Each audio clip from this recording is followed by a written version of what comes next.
Bhojpuri film industry की मशहूर अभिनेत्री नम्रता मल्ला अपने बोल्ड अवतार के चलते अक्सर सुर्खियन में बनल रहली। सोशल मीडिया पर रोज फोटोशूट में उनकर हॉटनेस का जलवा देखे के मिलेला।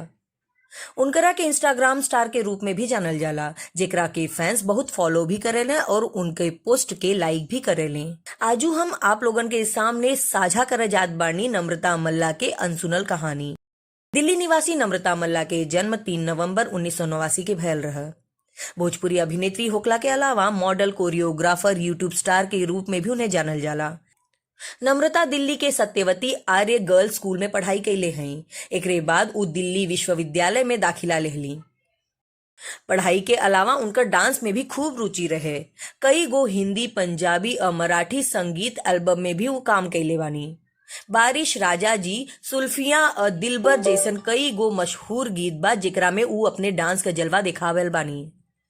नम्रता मल्ला के लोकप्रियता के अंदाजा यही बात से लगावल जा सकेला कि उनकर सोशल मीडिया पे लाखों में फॉलोवर होंगे।